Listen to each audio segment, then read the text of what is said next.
Hello everybody, I'm Richard Holdner. Welcome to another episode of Speed Secrets.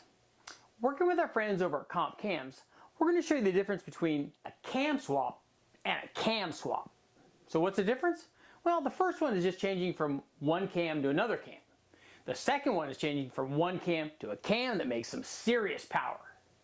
When it comes to swapping cams in your 4.8, 5.3, or 6-liter LS motor, there are a lot of different options.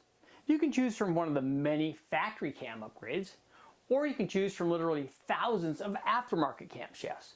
Now the factory cam upgrade is very popular because it does add power and it's inexpensive.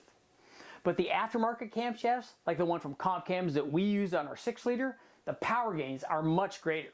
But don't take my word for it. Let's check out that test motor and jump on the dyno.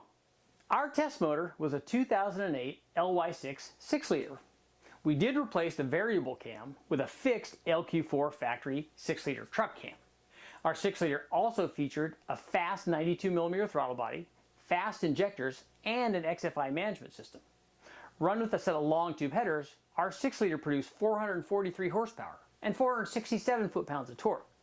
Now that we've established our baseline, let's find out what happens when we install a factory LS3 cam.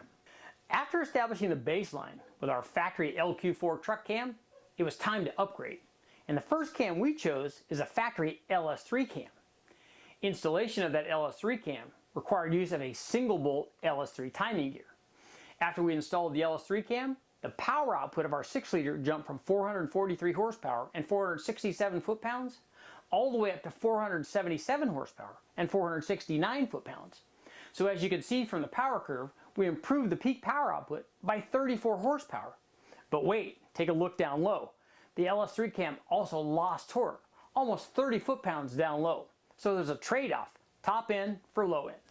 Now let's find out what happens when we install that comp cam. After running both of the factory cams, it was time to install a real cam.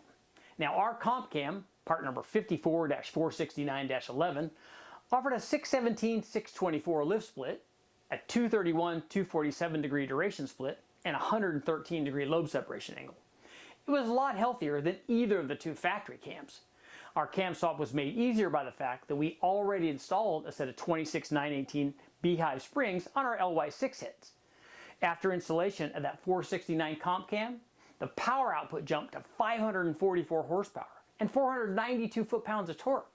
And if you remember, that's a gain of a little over 100 horsepower over that LQ4 cam and 25 foot-pounds of torque. So basically this comp cam was better everywhere. And we know it's a little more money than just upgrading with a factory cam, but it's a lot more power. I'm Richard Holdner, that's all the time I have. I want to thank the guys at Comp Cams. Join me next time on Speed Secrets.